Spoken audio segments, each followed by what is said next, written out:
40 ఏళ్ల రాజకీయ ప్రస్థానం, సుదీర్ఘ రాజకీయ అనుభవం ఉన్నటువంటి పోచారం శ్రీనివాసరెడ్డి ఇటీవలి కాలంలో శాసనసభ స్పీకర్గా సీఎం సిఫారసుతో శాసనసభ స్పీకర్గా ఆసీనులైనటువంటి సందర్భం. దీంతో ఉమ్మడి నిజామాబాద్ జిల్లా అంతటా సంబరాలు చేసుకుంటున్నటువంటి పరిస్థితి ఉంది.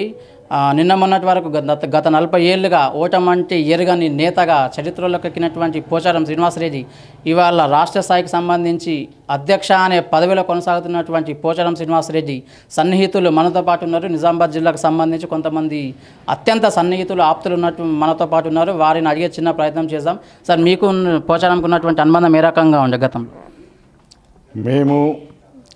మేము చిన్నగా ఉన్నప్పటి నుంచి కూడా, అంటే మేము 18 సంవత్సరాలు దాటగానే మేము 84లో రాజకీయంగా వచ్చినాం. అప్పుడే ఆయన ఒక జిల్లాకు పేరొందిన వ్యక్తి. అయితే 84లో ఆల్రెడీ టీడీపీలో ఉన్నప్పటి నుంచి ఇప్పుడు టీఆర్ఎస్ వరకు మాకు ఒక మినిస్టర్ కాదు, మాకు ఒక సొంత ఎమ్మెల్యేగా భావించుకుంటాము. మా కాన్స్టిట్యున్సీని ఆయన తన కాన్స్టిట్యున్సీగా ఎంచుకొని మాకు అభివృద్ధిలో తోడ్పడుతూ ఇప్పటిదాకా మా జుకల్ నియోజకవర్గాన్ని అన్ని విధాలుగా అభివృద్ధి చెందించినారు కనుక ఆయనకు ఉన్నతమైనటువంటి పదవి.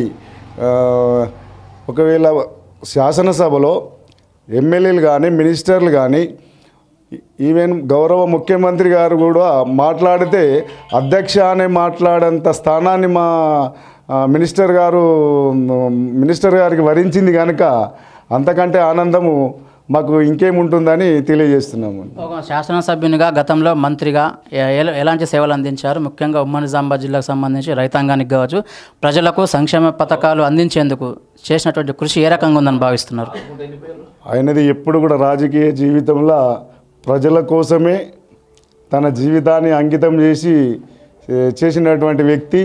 ఈరోజు నిజామాబాద్ ఉమ్మడి జిల్లాలో ఇప్పటి వరకు మన నిజాం సాగర్ ప్రాజెక్టు ఉంది. ఆ ప్రాజెక్టు గురించిగా అన్ని విధాల 24 గంటలు ఆలోచించి ఏ మండలానికి ఎంత నీరు అవసరం అనేది ఆయనకు చాలా అవగాహన. అటువంటి నిజాం సాగర్ నీరును కూడా నిజామాబాద్ జిల్లాలో కూడా ఎలా యూటిలైజ్ చేయాలో ఆ విధంగా యూటిలైజ్ చేసి నిజామాబాద్ ఉమ్మడి జిల్లానే ఒక మినిస్టర్గా ఒక సీఎం గారు కూడా అదే ఉద్దేశంతో ఆయనకి ఏంటంటే లక్ష్మీపుత్రుడు అని కూడా పేరు పెట్టిండు కనుక మేము అందుకే చాలా సంతోషపడుతున్నామండి. సో మనతో పాటు ఉమ్మడి నిజామాబాద్ జిల్లాకు సంబంధించి ఇంకో ఆప్తుడు ఉన్నారు. ఎవరైతే మాజీ మంత్రి ప్రస్తుత అసెంబ్లీ స్పీకర్ అయినటువంటి పోచారంకు కావాల్సినటువంటి అత్యంత ఆప్తుడు దుర్గారెడ్డి మనతో పాటు ఉన్నారు. ఆయన అడిగి మరిన్ని వివరాలు తెలుసుకునే ప్రయత్నం చేద్దాం. సార్, మీరు చెప్పండి, పోచారంకు మీకున్నటువంటి అనుబంధం ఏ రకంగా ఉంది? మేము 1989లో రాజకీయ ప్రవేశం చేయడం జరిగింది. అది పోచారం శ్రీనివాసరెడ్డి ప్రేరణతోనే చేయడం జరిగింది.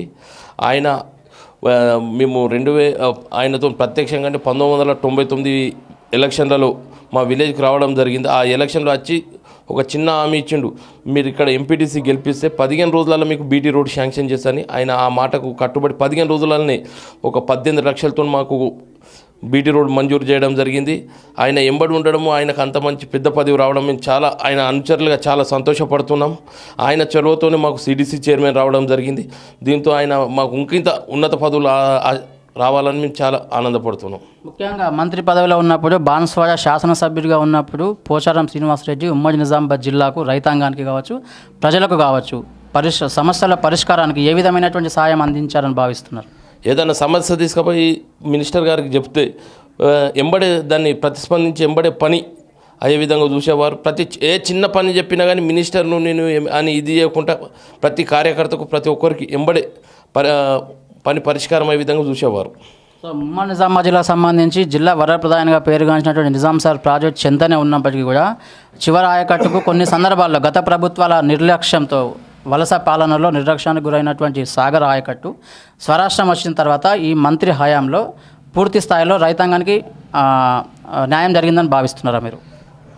ఇంతకు మొదలు 2 లక్షల ఎకరాలకే పారడం కష్టంగా ఉండే. ఈసారి మినిస్టర్ గారు ఇప్పుడు తెలంగాణ గవర్నమెంట్ వచ్చినాక పోయిన రబీలో 2,31,000 నీళ్ళు మినిస్టర్ గారు కాలువలు ఎంబడి తిరిగి ప్రతి గట్టు తిరిగి ప్రతి ఎకరాకు నీళ్ళు ఎండిపోకుండా ఇవ్వడం జరిగింది.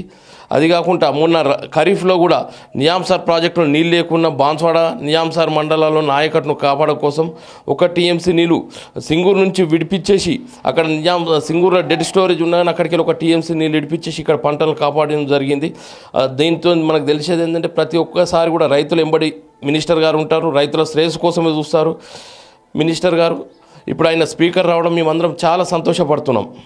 ఒక శాసనసభ్యుడిగా బాన్సువాడ నియోజకవర్గంలో అత్యధిక మెజారిటీతో గెలిచినటువంటి శాసనసభ్యుడిగా నిన్న మొన్నటి వరకు మంత్రిగా కేబినెట్ హోదాలో కొనసాగినటువంటి ఒక మాజీ మంత్రిగా ప్రస్తుతం అధ్యక్ష అనే పదవిని పిలిపించుకునేటటువంటి సీటును అలంకరించినటువంటి సందర్భం ఏ రకంగా ఫీల్ అవుతుంది?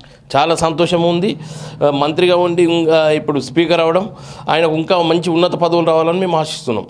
సో ఇది మనతో ఎవరైతే జిల్లాకు సంబంధించినటువంటి పోచారం శ్రీనివాసరెడ్డికి అత్యంత ఆప్తమిత్రులు ఉన్నారో వాళ్ళ అభిప్రాయాలను మనతో షేర్ చేసుకున్నటువంటి పరిస్థితి.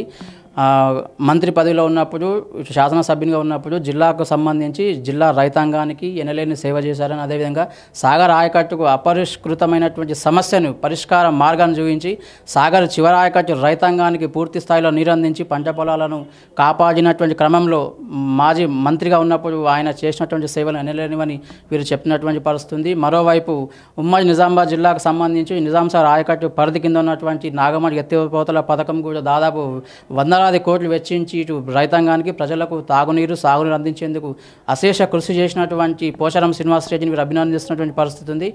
ఉమ్మడి నిజామాబాద్ జిల్లాకు సంబంధించి జిల్లా నేత అయినటువంటి ఉమ్మడి నిజామాబాద్ జిల్లాకు చెందినటువంటి నేత ఇవాళ రాష్ట్ర స్థాయిలో గుర్తింపు పొందాడంటే దానికి పోచారం శ్రీనివాసరెడ్డి కృషి ఎంతగానో ఉందని వారు చెప్తున్నటువంటి పరిస్థితి.